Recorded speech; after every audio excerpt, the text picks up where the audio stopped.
All right, everyone, we're getting ready to get started. Can everybody hear me okay? Can you hear the mic? I don't hear the mic. Is it okay? Do you want me? Can I move it or did you adjust it for yourself? Don't move it? Okay. How about now? You can do the other one. Yeah, okay. You have to turn it on. And probably turn this one off. How about that? Okay, great. All right. Hi, everyone. Thanks for coming. I'm Paloma Vila. I'm the Sustainability Manager for Lower Merion Township. And I just wanted to say a few words before Nancy starts her presentation. Come on in and sit down. First, thank you all for coming tonight. Lower Merion completed a sustainability plan last year, which you can find on our website, and there's a copy here if you want to look at, as well as our libraries. But when we were developing the plan, it was very clear that in order for the township as a whole to meet our goals to reduce greenhouse gases and improve the environment, municipal operations alone wouldn't be enough. We need residents like you guys to come learn about actions that you can take in your own homes and places of business and help us get the word out to the community. So late fall, we kicked off the Sustainability Ambassadors Program to enable residents to become force multipliers for change and promoting sustainability best practices. Being an ambassador can be as simple as signing up to our email list to learn about events like this and other initiatives we're working on, to sharing that information with your community, to volunteering with us at an event or two, to joining a working group and helping develop events just like this. We're happy to chat with you more about the Sustainability Ambassadors Program after the meeting. Just a note that we do need to clear this room by 8 p.m. tonight, but we're happy to chat outside in the hallway. And we also have a Sustainability Ambassadors Open House in the evening on Thursday, April 25th, where you can talk to our current ambassadors and learn more about the program and how to get involved. You can also learn more at the township website under the sustainability page. While you're there, be sure to check out the Earth Month calendar of events. The Sustainability Ambassadors and our community partners have a lot of really fun and informative events planned throughout the month of April, and we'd love to see you there. And on that calendar includes several more opportunities to attend this very presentation that you're going to be hearing tonight. So if you learned a lot and you got a lot out of this presentation, be sure to tell your friends about it and have them check out the other future events on our website or our event page so they can attend the next one. So without further ado, I'll turn it over to our very own Sustainability Ambassador, Energy Transition Working Group member, Environmental Advisory Council member, and clean energy enthusiast, Nancy Winkler.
Okay, can you hear me better now?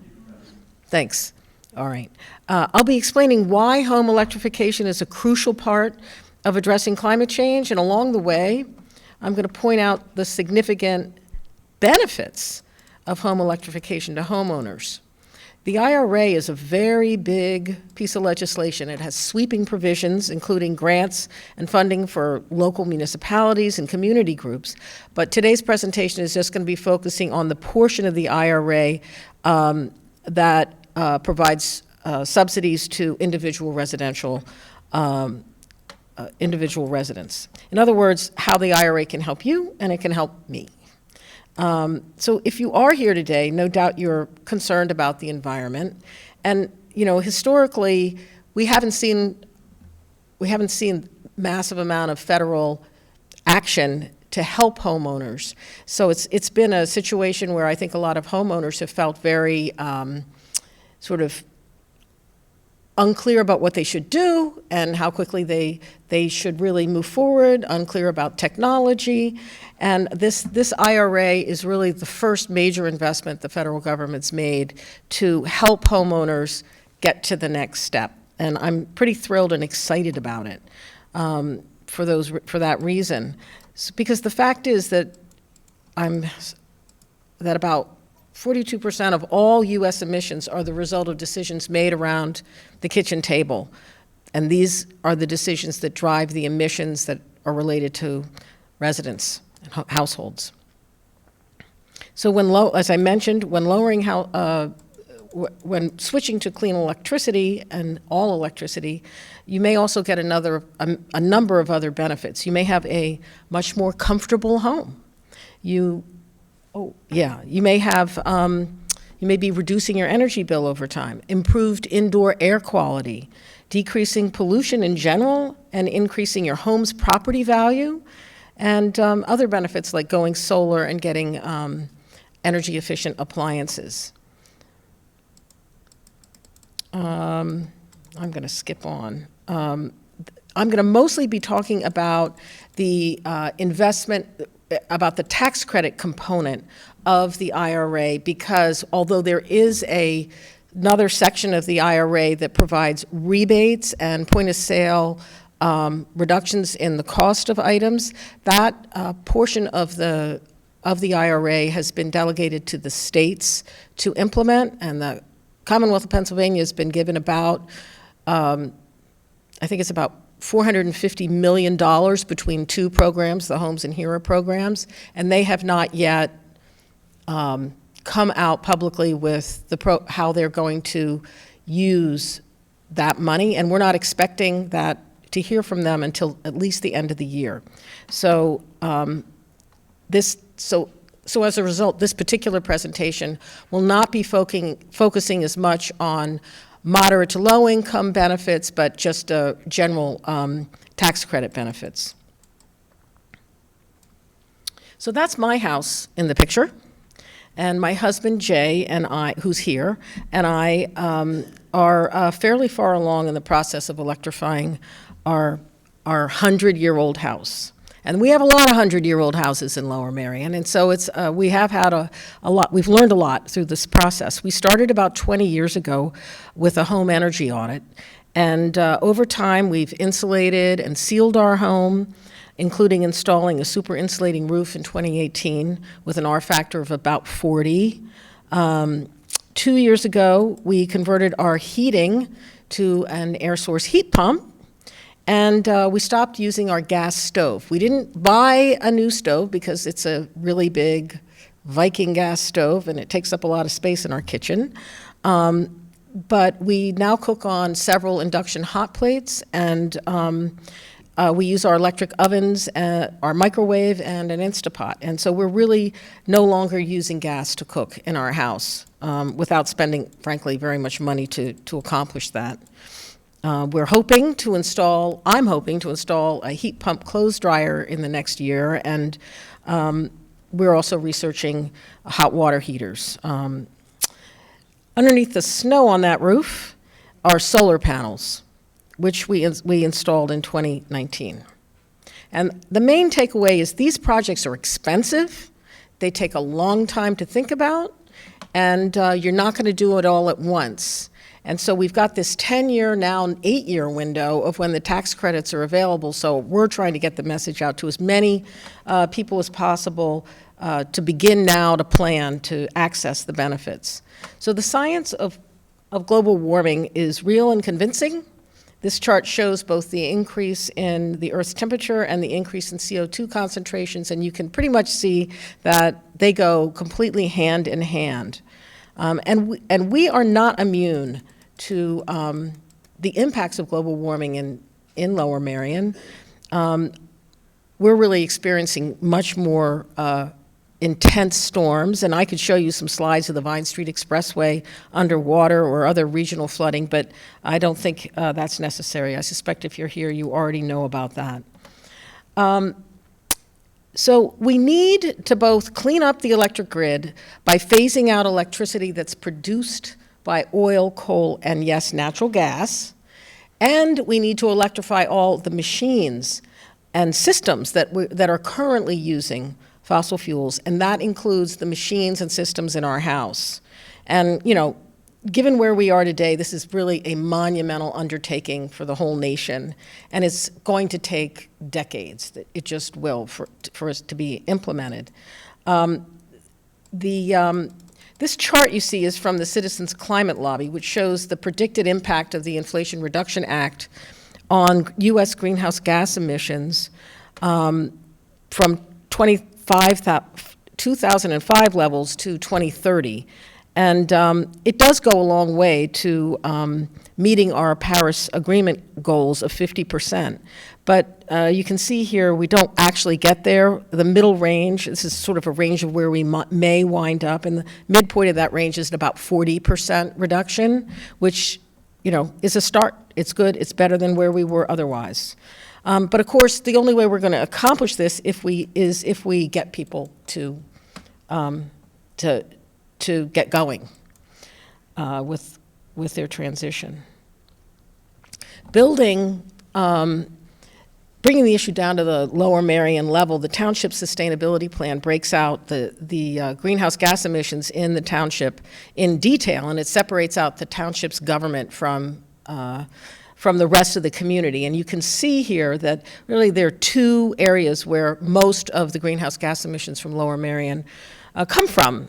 Number one is buildings, primarily building HVAC, but other things in buildings. And then the second is transportation, which is our internal combustion engines.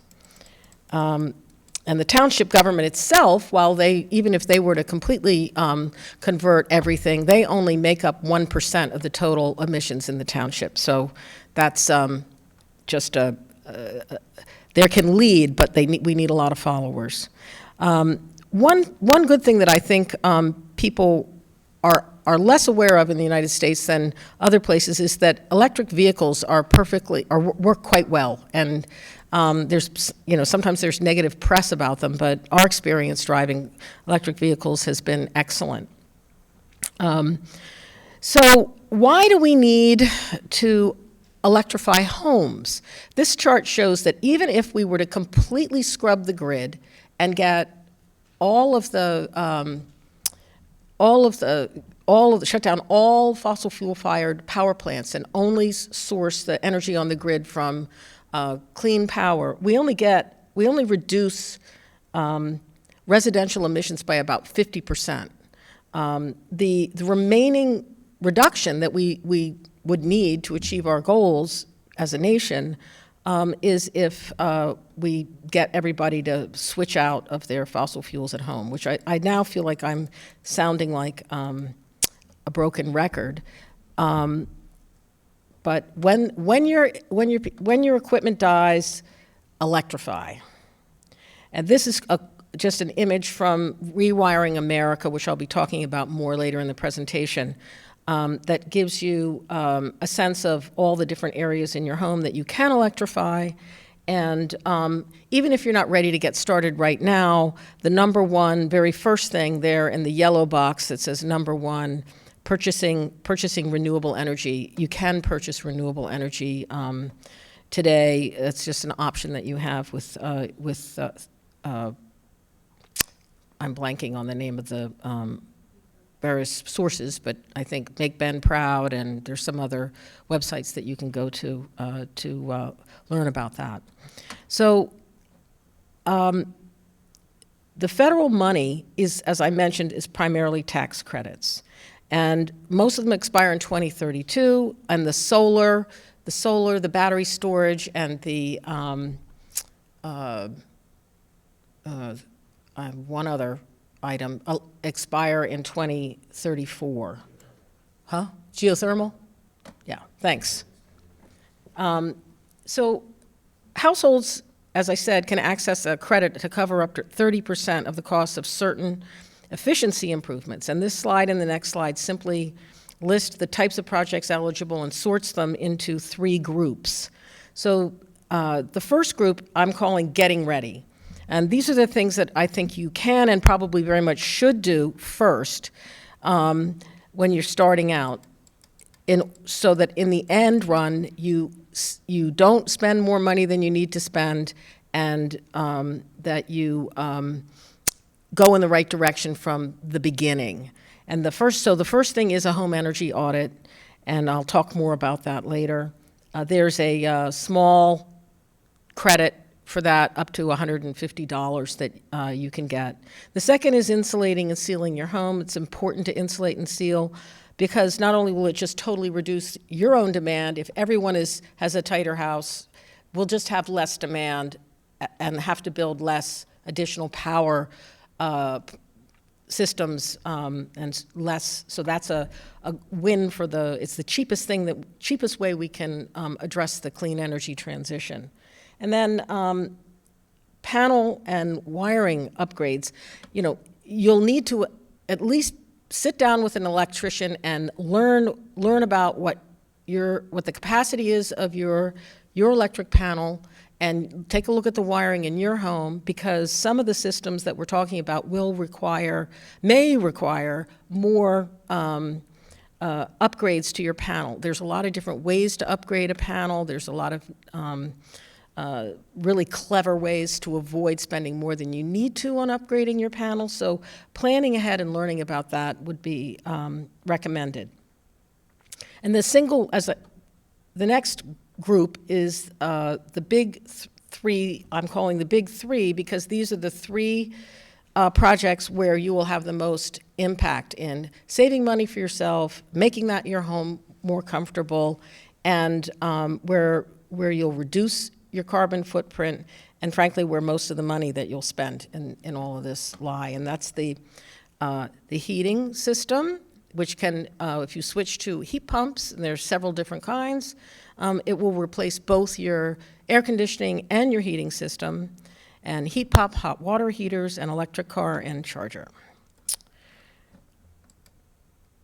There are some other electrification projects that are out there. This third group that I'm highlighting with respect to tax credits are home generation, or where you're actually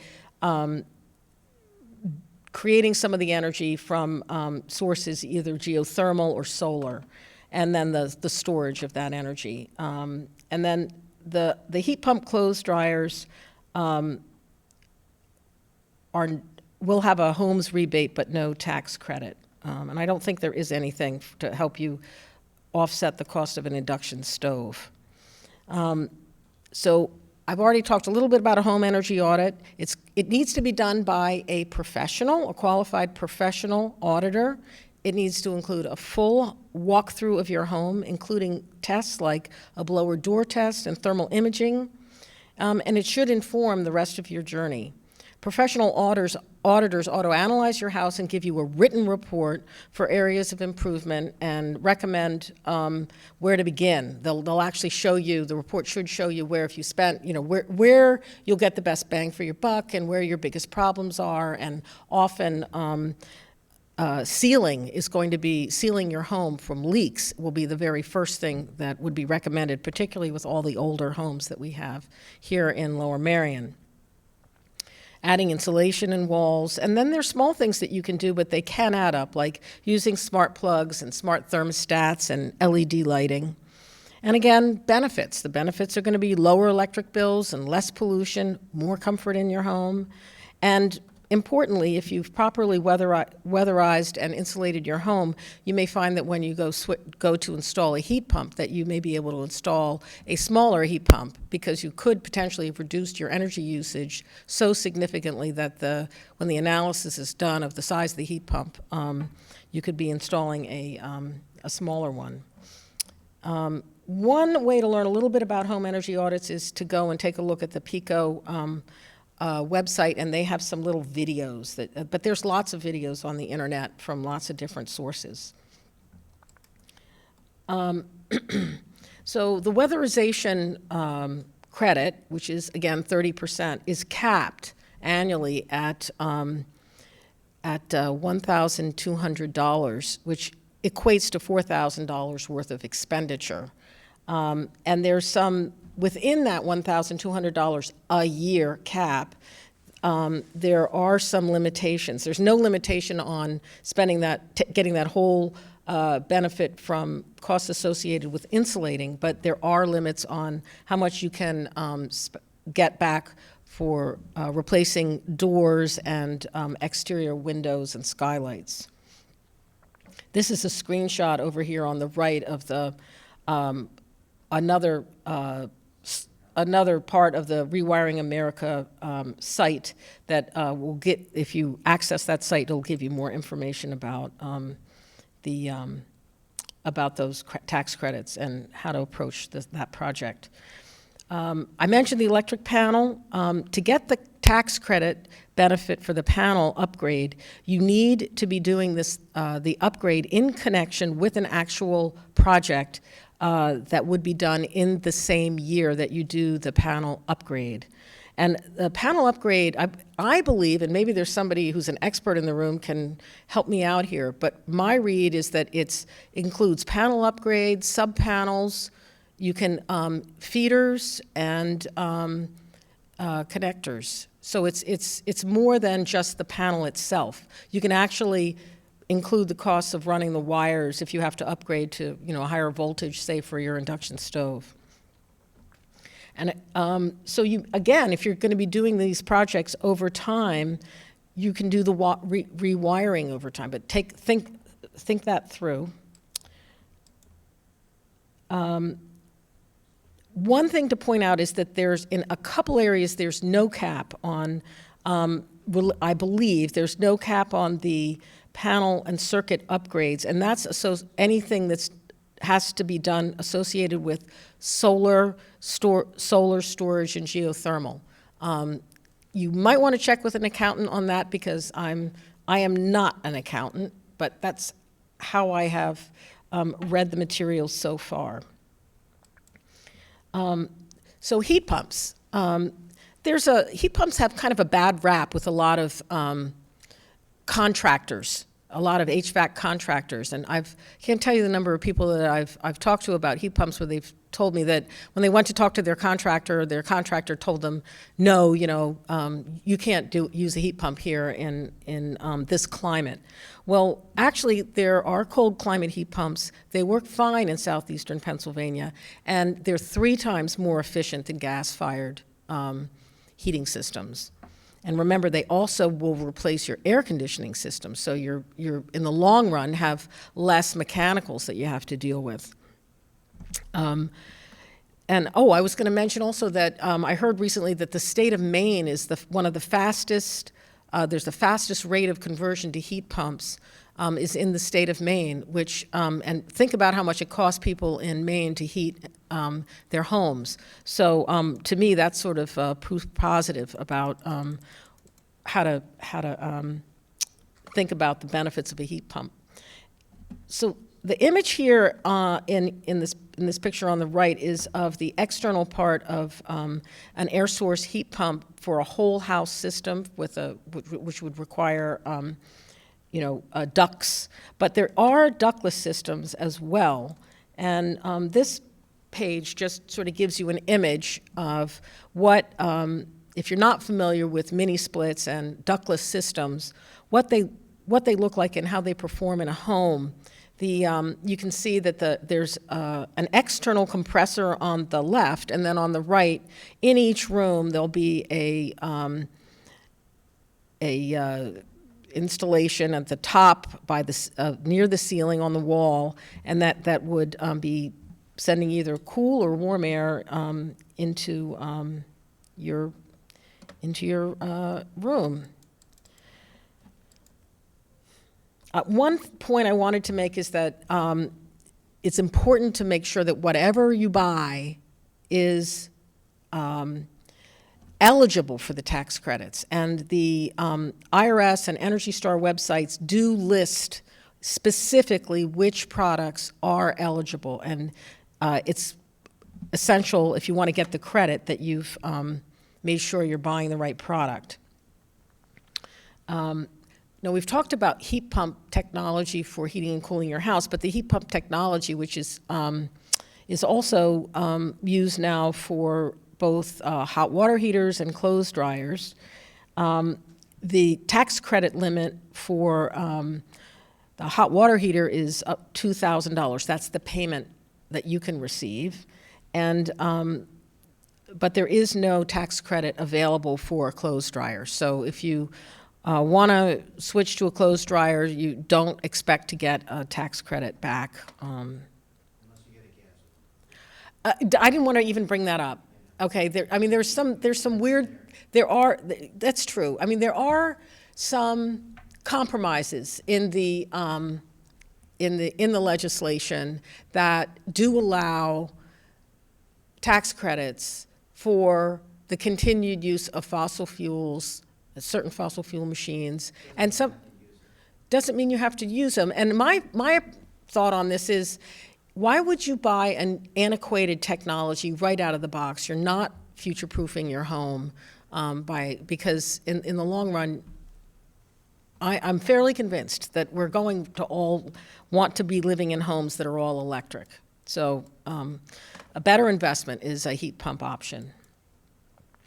And this is just a quick image of an induction stove in case you have never seen one.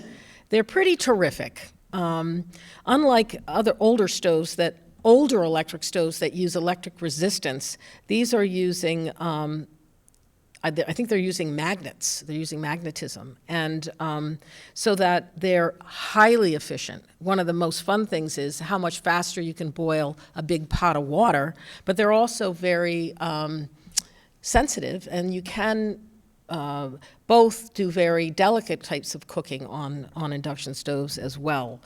So a major benefit to induction stoves is improvement in air quality. People are really not aware that burning a pilot light in your home does emit toxins into your kitchen, and it's actually been studied, and it's estimated that replacing gas stoves with electric would prevent about 13.5% of childhood asthma in Pennsylvania, which is a pretty staggering figure. So this is good for people's health. Again, we've talked a little bit about solar already and some of the benefits that it saves money for you over time. There is no limit on a solar panel on the tax credits. So you get the 30%, you can apply that to the entire amount of your project. You can also, when there may be periods where you're not using all the electricity that your solar panels are producing, and in that case you can sell your electricity back to the grid in Pennsylvania under a system called net metering. At our house, because our energy use and our energy production don't sync up, quite often we're sending electricity onto the grid and then buying electricity back at other times of the day. And so you can, if we use Clean Choice as our electric provider, it's a clean energy supplier, and they also are the only one we've been able to identify that does give us the retail rate back on the power that we sell back to the grid. And of course, electric cars. The electric vehicle tax credits are income related. I'll get to that on the next page. But first, just to make the point that there's a credit for new vehicles and there's a credit for used vehicles. For new vehicles, any vehicle under $55,000 is eligible if it is assembled in North America and other criteria. And for vans and SUVs and pickups, it's an $80,000 number. The fact is there are very few vehicles that are currently that currently meet the criteria. And I have a resource sheet for you to take with a number of QR codes, and one of the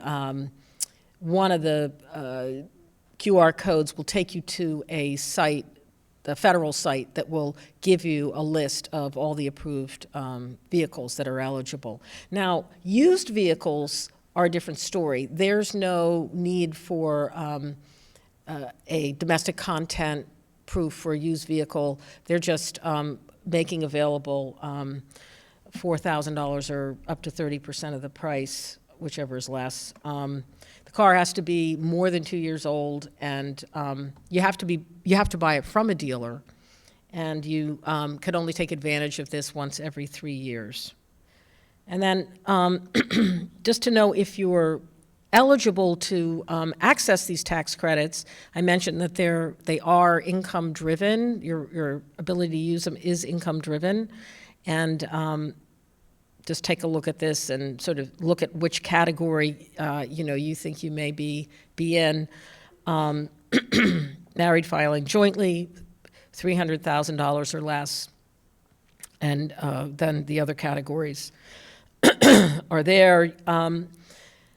This is a summary page. We have this as a handout as well. I like this page because it captures on one page all of the tax credit programs, gives you the actual code section. It tells you specifically which products are connected with which code section and who is eligible to access the benefits, so that it's really sort of nicely summarizes everything in one place. But this is not a federal document, and so there's also a link to a similar set of information that's produced by the federal government. But I find it myself a little harder to wade through. I mentioned the Homes and HERA Acts. These are the rebate programs. They're not yet available in Pennsylvania, so I am going to skip them. So bringing it all together, we want to make a plan. And this is when I get my test of whether or not I can use this computer, because I'm going to give you a short demonstration by checking out the Rewiring America's Personal Electrification Planner, which I highly recommend that you consider using as a resource for you as you embark on your journey. And I may need help, technical help from Paloma.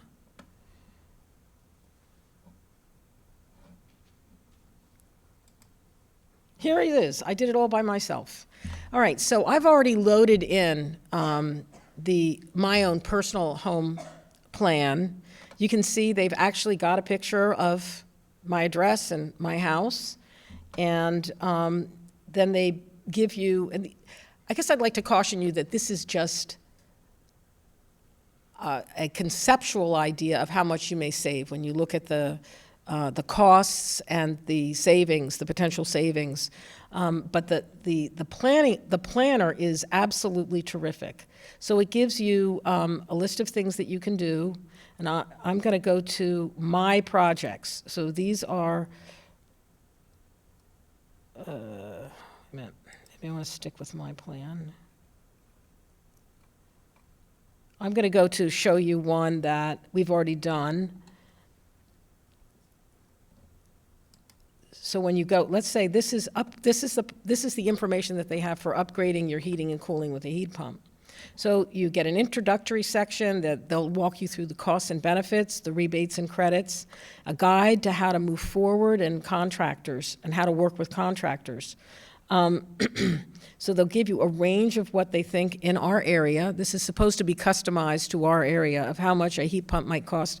Our heat pump, I think we went back and checked, and I think we actually spent less than this in our home. So this is why I'm cautioning you that it's, I think we thought it was about $15,000. Yeah, we spent for our 3,000 square foot home. So I don't know exactly where Rewiring America came up with these numbers, so I don't want to scare everybody off. And then they tell you what your weatherization package might cost. And I would reckon that we have spent at least $19,000 weatherizing our home over the 20 years that we've done, various projects, particularly the investment we made in our roof. But I will say that also, according to PECO's reports, we use 50% less energy than our most efficient neighbors, which are the people who use the lowest 20% of their customers that are with a similar home in a similar neighborhood. So you can even see your expected energy bill impact, whether it'll go up or down. They're projecting it would go down by $260 a year, and what your climate impact is. And I think it's very interesting that you can click on this to learn more.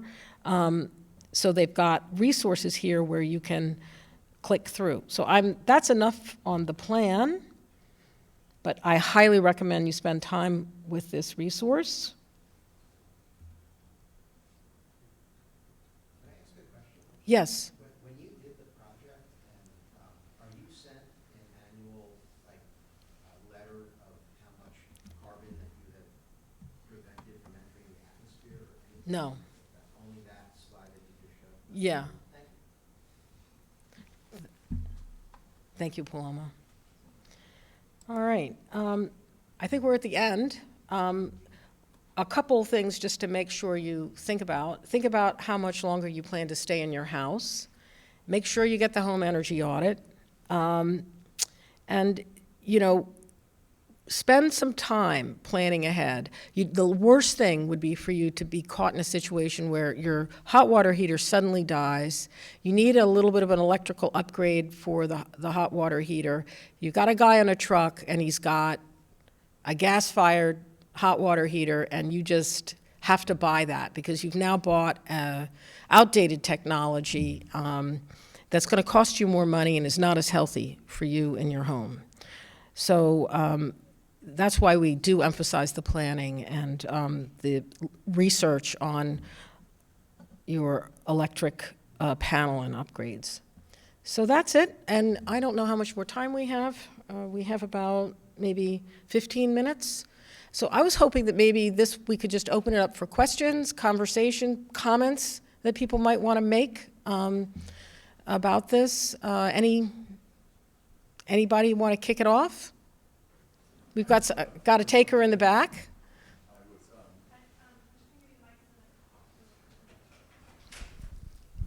I just wanted to throw something in about the EVs, that I just saw an article that said the difference between buying an internal combustion engine car and an EV has just dropped. There's only about 11% difference right now.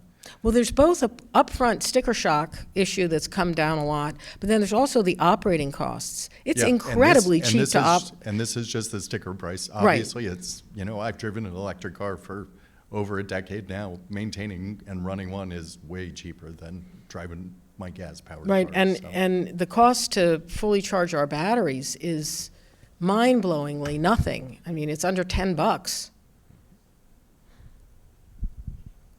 Other comments? How is the experience with tire replacement? Hi, on the electric vehicle thing, I was reading somebody snarky today about cost of tires because the vehicles are heavier. Can you comment about that? Have you had to replace your tires? tires faster, or are they Yeah. is that more expensive? Yeah, you have to get a higher weight rating for your tires, so they are more expensive because of that. I would say replacing them, no. I don't replace them any more often than what I did previously. So, but that's my experience. A lot of the talk has to do with the chemical that they use to bind the tires. Here, can you more speak than into the tires can you speak itself. into the microphone? A lot of the talk is more about the chemicals used in manufacturing the tires than the actual wear of the tire itself. And that's sort of an issue that industry needs to resolve. No one in this room is going to. They are working on it. But it's going to be a big thing when they fix it. We have a question over here, a lady on the orange. Hi, a question. Some people buy generators for when there's power outages. Yeah. Is there a scenario of buying solar panels plus a battery? Yes. And does that? Yeah, can you that just is- explain that. I'm sorry, could you repeat? There's no like tax credits for that. Yes, but there are. They're unlimited. So in other words, you get 30% of whatever the cost is of your solar system and your battery storage. And that, those tax credits are 30% till the end of 2032, and then it drops to 26% in 2033, and then it drops to, I think, 22% in 2034.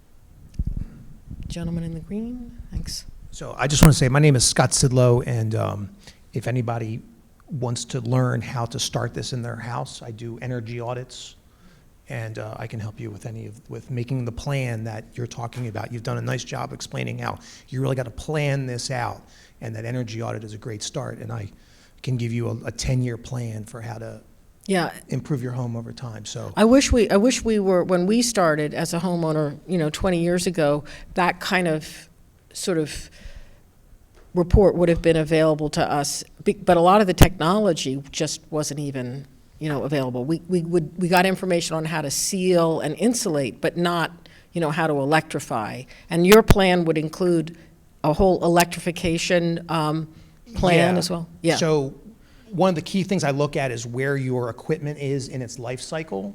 So if your HVAC system has 7 years, then let's focus on something before the HVAC system and then plan that HVAC replacement in 7 years. Same thing with the water heater. Where's the water heater in its life? Let's plan when you're going to get a water heater, what kind of water heater you're going to get. And the roof, how much life do you have in your roof? Combine that with solar panel projects. So thinking about where things in your house are and when is the replacement cycle, and just having a long-term plan for how to do it, I can really help you develop a real organized procedure like that. So I'd be happy to talk to anybody after the meeting. So I mean, it's so important because the kinds of mechanicals and equipment we're talking about can have useful lives of, 10, 20 years. So it's important to get it right. Yeah, hi, my name is Keith Parsons. I live in Willistown Township, Chester County. But I just kind of wanted to say that I got to know Scott quite a few years ago when I lived in Delaware County. And I believe we met each other when Delaware County was embarking on their sustainability transition plan, as they were looking to develop a Department of Sustainability and hire a director and things of that nature. And I quickly learned that he's very much dedicated to home energy efficiency. It's been a lifelong passion of his. I'm very happy to see that he's gone and launched his business recently. And I just want to say though that I've been out with him on. No, he's not paying me at all. But I think this is a very important step in the process. I've been out with him on a few different home energy audits. It's something that is very informative. You don't just learn about, per se, these systems, but you learn kind of about the entirety of your house. You do. And how well it functions and how well pieces of it fit together. And you're just going to be a much more informed homeowner in the process. And linking all these pieces together is something that he or anyone else who's a reputable home energy auditor should be able to do. And it's a very important step that really can't be emphasized enough. And let me say, I think you can get a home energy audit from PECO, but I don't think it's going to be as robust, I'll just use that word, as one that you would get from a company, a professional company of home energy auditors. And one of the things I didn't mention, but we actually got 2 home energy audits. We did one, like I said, 20 years ago, and then I think it was 2018, after we did the super insulating roof and some other things, we did and some other renovations to our house. We ran another test, and our house was much tighter, but we actually were able to identify through this a place where, with our addition, they actually hadn't insulated. even though we'd been like maniacs putting on this roof and, making, sort of drilling it into their heads, they'd missed a little place. So it's worth, yes. I wonder if there's any resource that would identify contractors, like HVAC contractors, that are on board with this kind Well, of technology. Rewiring America, their site leaves a place where they say they're going to have contractors, but I don't think they do. And they also, one thing to mention about their planner, when they have the estimates for what things will cost and save, they haven't loaded in the electric costs for our area yet into their modeling system. So they're still building out their planner. So you do need to drill down if you're going to be, so you would need someone else to give you a handle on what kind of savings you might get. I'll just add one possible resource. I think similar, it's still kind of being built out, but it's called Pearl certification. And it's a place for contractors to certify that they're knowledgeable and able to do these services, and then for homeowners to be able to find them and to certify their homes as Pearl certified. I don't know that, there's probably still a lot more contractors that could be added to that, but it's probably a good place to start. And then if you're in the business, definitely get yourself added there. Pearl, like a pearl necklace. I just add, I haven't seen recently, but there's the Sustainable Business Network of Philadelphia, and they also may have a subsection for contractors and other professionals. Well, that's useful. Thank you. The Department of Energy and the Department of Interior, it's amazing how many resources there are with information that Google even has a free software program. SAP, it's called Economy. There are a lot of resources if you look for not doing a professional audit like Mr. Sidlow would do. I would highly recommend Scott. I walked in here and I see this guy. I haven't seen him in 50 years. So anyway, so I trust Scott and I would recommend him. But there are resources for you before you hire a professional to plug in your address, and it's amazing the information. Oh, I'd like to know more about those, because we one of the things we're trying to do in Lower Merion is build out a site where there are resources that we can recommend to Lower Merion, our Lower Merion residents to go to as they embark on their journey. So, yeah, anything you could share with us before you head out, we'd really like to check out. Thanks. If I could just add that, in general, Pennsylvania has a weak home performance contractor business. Other states have incentives that are much more robust than what PECO offers. So, you just said Maine. The Maine program with the heat pumps you talked about earlier is a good example of that. New Jersey has the New Jersey Clean Energy program. Delaware has the Energize Delaware program. So because Pennsylvania is a net exporter of energy, natural gas and coal over the course of our life, Pennsylvania has not built the home performance infrastructure that other states have. So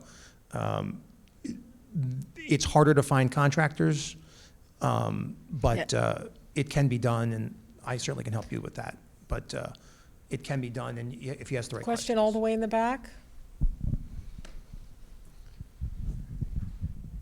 So, sorry, I came in late, so I may have missed a chunk.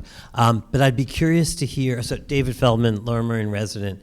I'm also here in Park. I teach housing policy course at Temple, and I'm on the state planning board. So I'm curious if there's any kind of specific kind of recommendations or suggestions about what can be done at the state level that would promote this or create, I would say the resources. first thing is we need to adopt the most up-to-date building codes. So that would be, in my view, one of the things that the state needs to do. And then the state needs to, from a regulatory perspective, require, either utilities provide or the state fund themselves incentive programs, because our incentive programs in Pennsylvania, as have been mentioned, are very weak compared to most of the rest of the country. Other thoughts that people have? Yeah, going back to a specific point you made about buying renewable electricity, so that specific point, there's a number of folks that offer renewable electricity. From a public policy point of view, it will have the biggest impact. Best is coming from your own home, but before you put that solar panel on, buying it from locally sourced, new or recent renewable electricity. Full disclosure, I used to be on the board of the Energy Cooperative Association in Pennsylvania. It sells locally sourced from a low-head hydroelectric plant in Pennsylvania. But if you go to PA Power Switch, which is the website that's set up under the Thank you. statute Yeah. to require where every possibility for what you want to buy electricity, you can identify there. And you can see all the different ones, Clean Power, some other ones. But again, commend to folks the usefulness of buying recent, in other words, new, locally sourced electricity. The opposite of that is green tags from Texas West Power wind farms. Great they were built, but if you're buying that, you're not helping to move the needle. Yeah, and let me just add to that. The Commonwealth has one of the weakest requirements for all clean renewable energy as a mix in their grid as any state in the country. It's, I believe solar's only the mandate for solar is only 0.5% under the current alternative energy portfolio standards that the state has out. The governor has a proposal now, which is somewhat disappointing, but it's what he's got out there. That's a lot better than where we are today, which would remove us from RGGI and would, if you know what RGGI is, which is a cap, and I know we got to go in 1 minute, but it does require a transition. I think it's to 40% by 30% by 2035, 2040, further out than that. It's weak. Want to do one more question? One more question or comment? One quick thing is that I was saying, okay, the thing about being a teacher, I don't need that. Oh, but it's being recorded. Sorry, right. The state is also in the process of doing there's a 5-year planning process that the state planning board has. I was trying to pull up and see if I could get. So there's still a period for public comment and such, and it's a kind of comprehensive across a lot of different infrastructure issues. So that, I don't know off the top of my head, but from the draft I see, because I'm not directly involved in it, but that may be a place to search it out and, put comments for things of this being part of the next 5-year plan that's being written over the next few months. Great. Well, thank you. Thanks for coming out. Great job, I Nancy. appreciate it. Thank you, everyone.